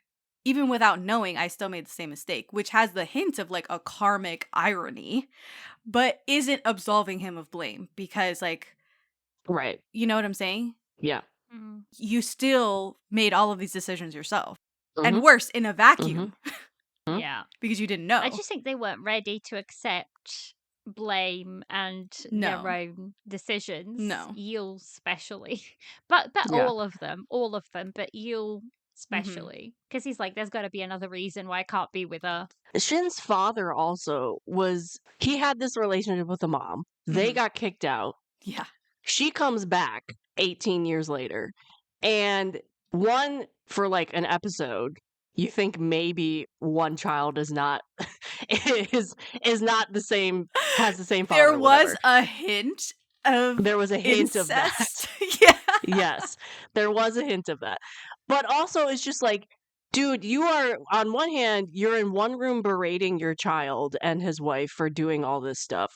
And then you go to bed sleeping next to your wife and you have insomnia because you are thinking about your mistress 20 years later because No, she showed stop. up again. And I it's was just like, pissed. and you're also guilt-ridden because you did have this mistress and your brother died tragically. And so he has insomnia between guilt and still pining for this woman 20 years later. Yeah. He takes taking care of my brother's widow to a whole new level, I Right, tell right. you. And also, it's just like they also hinted, going back to like, he might be my child too. The way they hinted at this too was, it was clear due to the flashbacks and stuff that he favored Yule when he Yes. was living in the palace or around the palace. He even thought himself that Yule might be his child. It was never explicitly explained if that was 100% confirmed, but the fact that you lived for 18 years thinking Yule was your child and you treated them more than the child you absolutely 100% know is your child is crazy to me. And I like, how did I miss this when I was 18 when I watched this? Like, I didn't catch that at all. Everything about that guy just seems so inbred and Oh my God, so much. wrong. And he had the wrong idea about pretty much 99% of everything. He Yeah. was, like you said, favoring Yule. At one point, he literally says, I think he's the better pick to be crown prince, which is wild. Wild. In Wild. front of his son. Yeah, in front of he his said wife. it to his son's face. And you know what? He was never giving any grace toward the crown prince at any given point. Yeah. He was never on his side, never supporting him, never giving him the benefit of the doubt, and constantly favoring Yule, who is manipulating everybody. Right. Everybody. This is a playbook that his mother has placed in front of him. He's working off a script. And he doesn't see that. Yeah. The king does not see through any of it, any of the machinations. At the end of the show, you're just stunned that this man is like, with a smile on his face, says, I think I'm to blame Right. for Right. a lot of this. Right. I think that's a direct quote. And I had to pause the show and I sent you guys this video that was like, I cannot believe that he's just now come to the realization that he's part of the problem. Right. I was so over him and just everybody by the end. I was just like, you are the problem, and you are the problem, and you are the problem. And what he does to fix the situation is he's like, okay, I'm retiring. What? Right. Unbelievable lack of accountability, hypocrisy coming from him, rage at odd points in the show because he seems so Yeah. easygoing earlier on, and then he's like mad at everybody and everything except for Yul. Yeah. Well, also the lack of confrontation, which I, again, did not notice when I first watched this. Rewatching this, I was like, is Shin's mother never going to, like, she had, quote unquote, addressed this by literally doing bedroom talk on being like, yeah, the woman's back, so you're pining over her again. Like, that's all she said. Like, it was like 2 sentences. I was like, you're not going to confront the guy and how problematic he is to your own son? You're not going to say anything?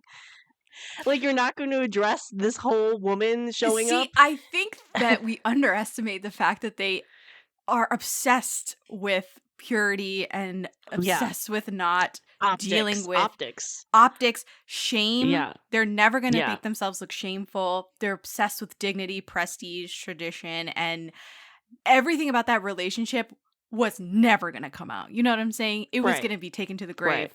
And the fact that the kids found out at all was like, oh, they left evidence in this freaking pavilion. Right. Like, you know, that there's physical Polaroid picture of them, a letter, and it's just like, oh my god, it's so dirty. So convenient as well. So convenient. It's so nasty. Right.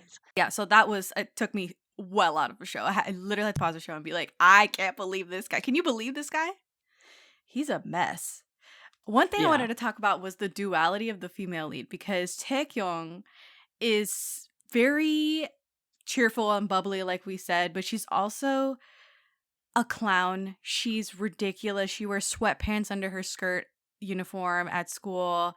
She is a shameless camera seeker, is the term that the prince uses, because she's mugging for all of the camera phones, the digital recorders at school. She's susceptible to crowd dynamics. The kids are like hyping her up at school, and she's completely enamored with the attention. She's audacious, lapping it up. She knew how to work a room, yes, but also was like, on one hand, knew how to work a room, how to get her face on the camera, how to get attention, but on the other hand was very dumb when it came to media coverage. And then on the other side, she's like avoiding the formal press that are camped out outside of her house like the plague, locking herself away to cry in her room on countless occasions. And it's like this duality that I think I was struggling with, because I feel like it's easier to understand if she's really shy. You know, she's in the public eye now where she's never been in the public eye. She's just a regular teenager. I understand that much better than she is welcoming the attention, and it's almost like she wants it both ways. Yeah. I mean, that's kind of like, I remember watching this the second time and I was like, oh, it's kind of like what Princess Diana did. Like, she was beloved when it came to media coverage and everything. And if social media existed when she was oh my god, a princess, it would have been all over. Right. But she knew how to work a camera. She knew how to be in the public eye and get attention, get publicity, get whatever. That was Chae-kyeong when she wanted it, when she was thinking and like putting herself out there. And then she obviously did stupid stuff at the same time. So on that dynamic, I was like, oh, that is definitely like comparison to Princess Diana. Like when she was mugging and like posing for cameras and like doing the most. Great I was point. like, that's definitely Great point. a parallel of Princess But also, Diana. they for took sure. a new spin on it because Princess Diana was very elegant and refined and came from that upper crust of society. She did not. Chae-kyeong is not from that stratosphere of society at all. And their relationship, I thought, I said this before, that I think Liliana had said in the non-spoiler that the crown prince is struggling with his feelings for both of these girls the entire show. And I don't agree with that. Oh, not the entire show. I don't think it's the Okay. entire show. He is also, in much the same way that Chae-kyeong doesn't divorce herself from Yul and do the right thing optics-wise by not hanging out with Yul, he is also not bringing proper closure to this 2-year relationship, even though he no longer likes Hyorin, he likes Chae-kyeong. And it's like this horrible cycle that happens for both of them, where Chae-kyeong understands that she has a crush on him, has had a crush on him, likes him, wants his validation and attention, and he just doesn't give that to her. But he also really likes Chae-kyeong and is Right. almost at odds with the way that he has been treating her, because he's from the beginning was like, okay, well, if I'm not going to put Hyorin in this situation and have her be the crown princess, then I'm going to get somebody that just an able-bodied person. You know, it really doesn't matter who's in this position because it's a horrible lot in life. He understands. Right. Mm-hmm.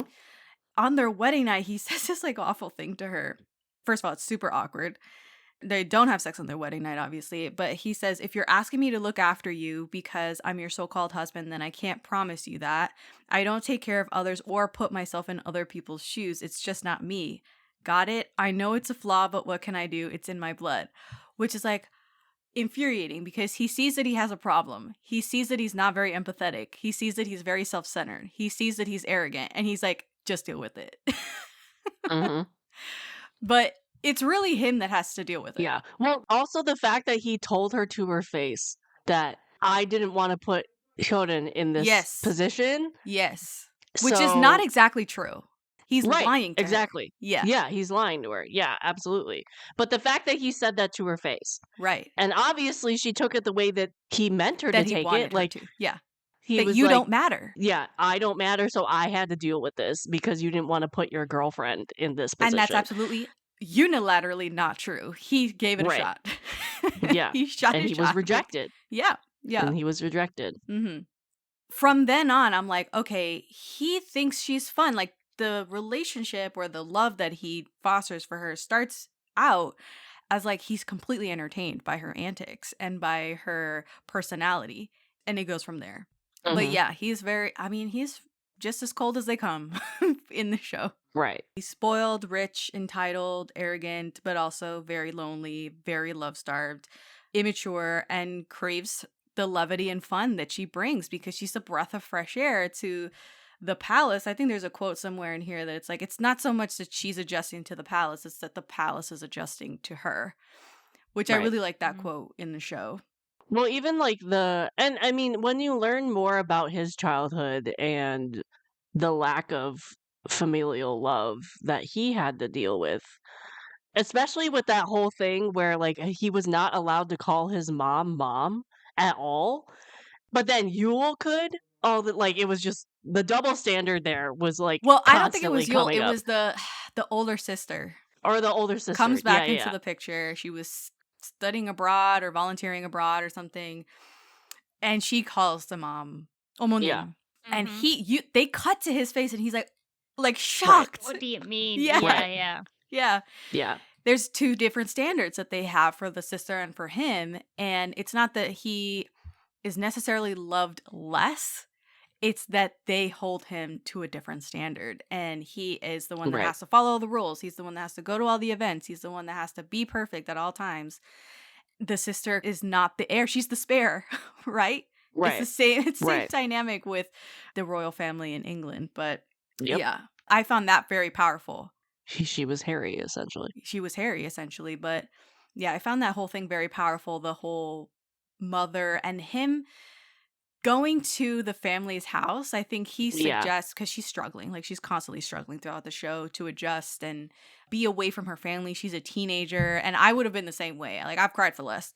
So he's like, okay, well, why don't we do this traditional 3-day sleepover at my in-laws' house, and she can spend time with her family, and he comes. And I loved that episode or two. Yeah. It's Yeah. like a bright Those spot. were actually some of the episodes that I actually enjoyed were those episodes Mm, where mhm. you got to see him him be the fish out of water for a little Yes. bit. Yeah. Right. And he really enjoys hanging out with her family and, sleeping in this small room, her small room. And I mean, it really kind of brings him down a little as a person, as this like hoity-toity royal. And he's even like making jokes with them. He's got this dry humor throughout the whole show, but he starts like making jokes with them and they can't keep up. Like they're kind of like, what is that? What is that, sarcasm? Like they are stunned that he is so sort of dry and deadpan in his delivery, but they are so lively compared to the royal family and her relationship with her mom, the parents' relationship. He watches them cook in the kitchen in the morning, and he's like fascinated by everything that they're so casual, they're so normal. He tries it out on his mom. He comes back to the palace and calls her Omonim, and she's like, what the fuck are you talking about? You need to call me, like whatever. He's so heartbroken Right.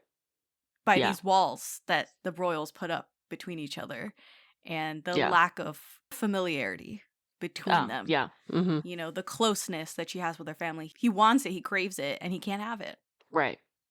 Also, they sleep together in the same bed in her tiny like twin bed in her childhood room, and that's hysterical. She drools all over his back and he's like, ugh.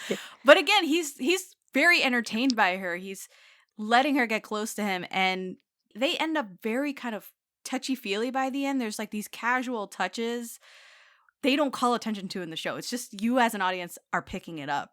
She goes to his room and she's looking at photos on his camera, and she like drapes her legs over his legs, that sort of thing. It really amps up as the show goes on, and you're like, oh my God, they're getting comfortable with each other. They're starting to like each other more. They're trusting each other. And that's the thing that really fuels the show, because it gets so melodramatic. Right. I mean, when they made up after that divorce conversation show, she literally was laying on top of him, talking. That's so iconic. Oh, so iconic. Their faces, like, so he was on the couch. I'm describing this because this is audio, but like he was on the couch with his head on the couch, and she was on top of him, and they were like literally 2 inches from each other. They're face to face, and they were talking to each other. She was like laying on his chest, basically. But yeah, such an iconic scene for sure. I want to talk about the fire at the end. Oh my God. I completely forgot that happened. So did I. Completely forgot that happened. Go for it. Go for it. Well, I guess I want to say, Liliana, before it was revealed, who did you think set that? Did you know who set the fire at the end? I think they made it fairly obvious of who it was. I don't think they really tried to hide it that well, did they? Yeah, I mean, I remember when I first watched this, I had like 2 options. I think I remember I was like, okay, it's either definitely Yul or his mother. But I agree with you. Watching it a second time, I was like, oh, it was so obvious who actually did it. Yes. But yeah, the fact that he like completely just ran in there, obviously thinking he was going to find his wife with Yul again. But then I like the turn of events where when the fire started, he was like, oh, is she actually still in here? Like, I need to find her. And then obviously realizing she wasn't there. But I didn't catch that the first time I watched this.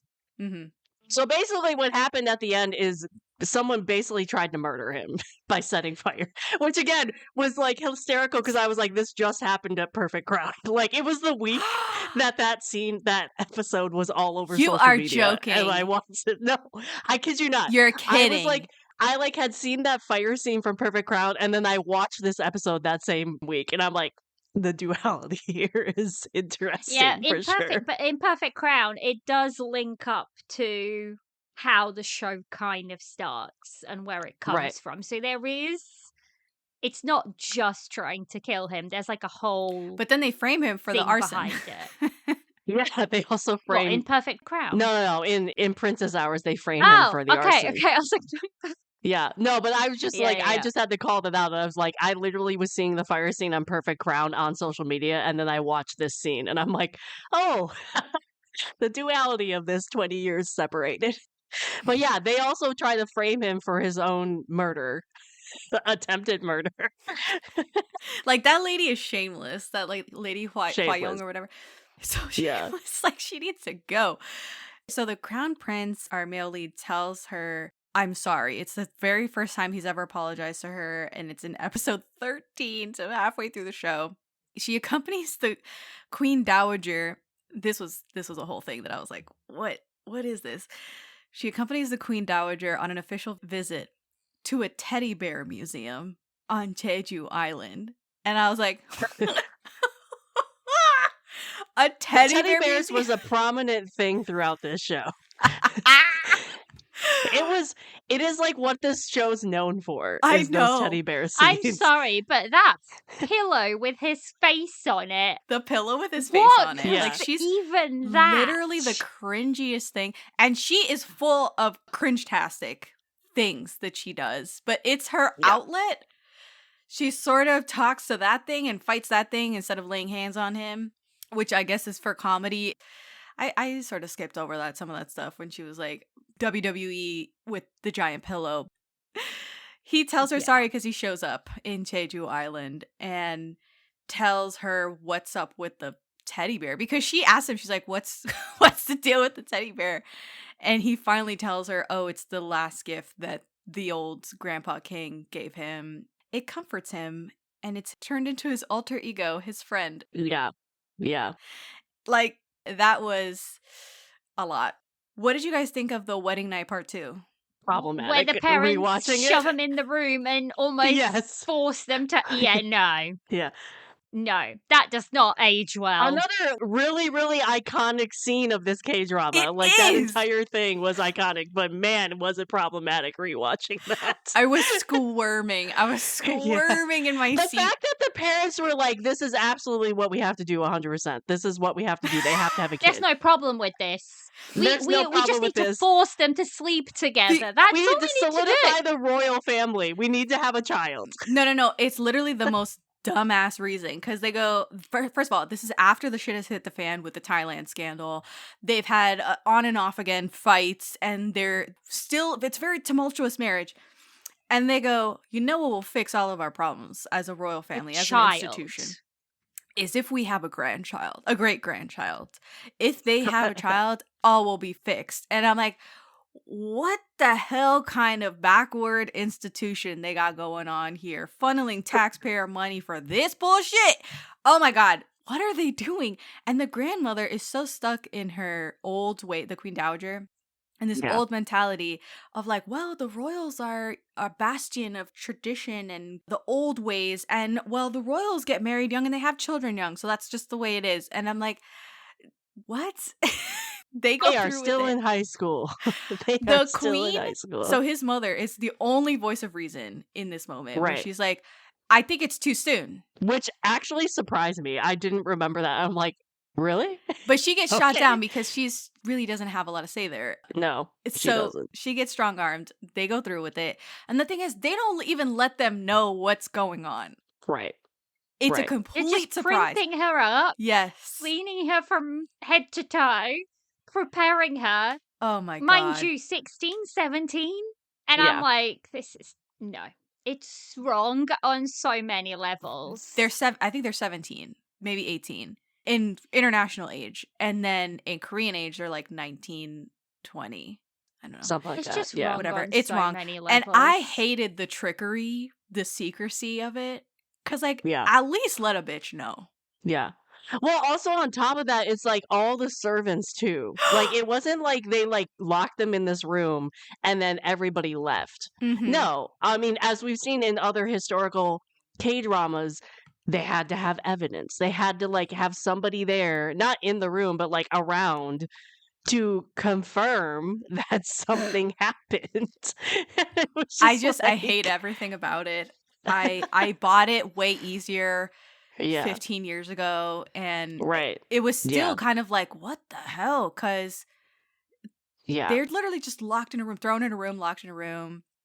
One blanket, one heated blanket, figure it out. Yeah. Go sleep together. They obviously don't sleep together. I don't think I noticed when I watched. First off, going back to the servants really quick, Okay.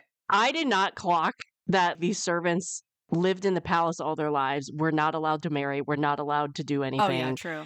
So, like, you have these women sitting outside this door, no more much older than the people in the room, maybe 20s, maybe 30s, who have never actually experienced what they're trying to figure out happening in that room themselves. And they're giddy about it. They're like, oh my God, what's happening? Gossip, gossip, whatever. But then also you have Yule who's trying to like No, you'll break down the castle Yeah. walls to get there to stop this thing. Yeah. Anyway, Yule freaks out. There's a whole problem. They kiss for the first time. He kisses her in this episode, which Right. I think that's okay. Like, considering everything, that's the only thing that happens. Okay, but Right. that Right. was their first kiss. The next morning, they're awkward. They're yelling at each other. The banter and the bickering is quite funny, like, a lot of the time. But anyway, Yule has a whole mental breakdown over that. I'm skipping ahead. There's a beach episode in episode 16, which I really appreciated. They go take pictures at the beach. They're laughing and great together. They're lounging in the car on top of each other. He sort of like drapes his arm over her as she's lying down next to him. There's a lot of domesticity in this episode. They go grocery shopping together. He's getting all kind of things they don't need. They cook together. And it's so cute. Skipping forward even more, you mentioned the Hyorin suicide attempt, which that was... If this was remade, cut that out completely. We don't need that. Right. I'm trying to make sure we don't skip anything major. I have in all caps divorce. So we already covered the divorce though. I don't understand. So we're in the last few episodes. I don't understand why she never said who she was with.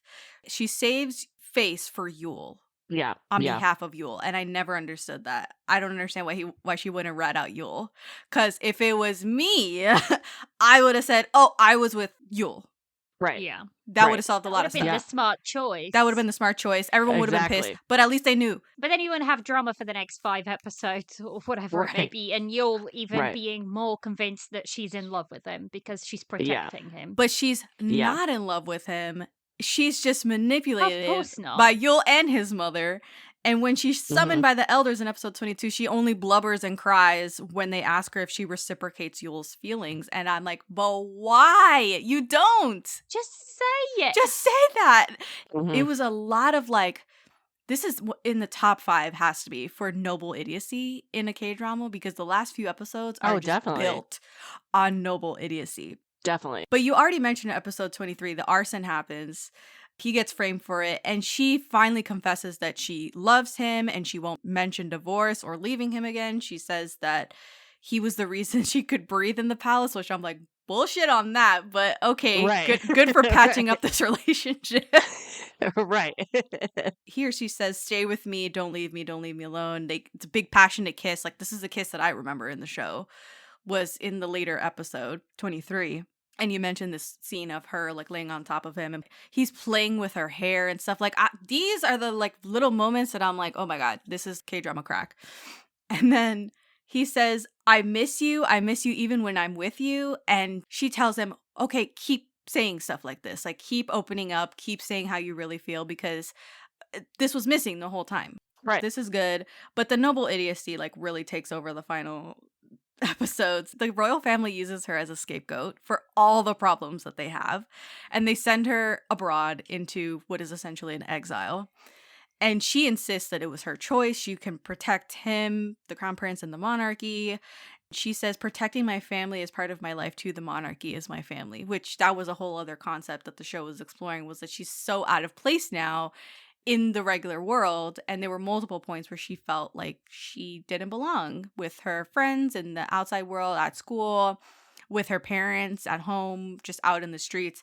She is no longer just a civilian. The final date in episode 23, where she shows him her world. Did you guys like this? The bus ride, the PC bong, and the famous street kiss where it was a totally real.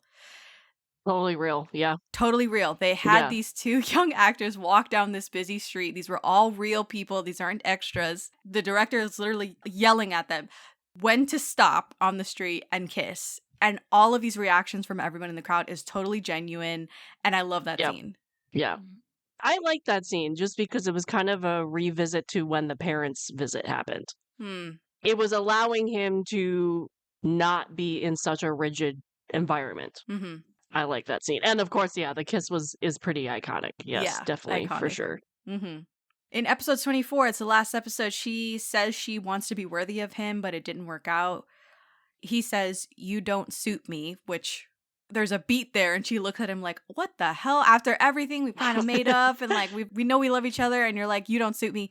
He follows it up with, "You're so stunning, I can't even look at you, and you introduced me to the real world." And I'm like, oh, that's very good. That's a very good line. It's very touching, and it's absolutely true. We get a time jump. It's unclear how long it's been. She's now living in Macau, like we mentioned earlier.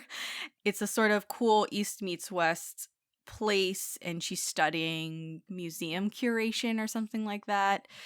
We find out the sister, the older sister, who was the voice of reason most of the time when she was in a scene. Yeah.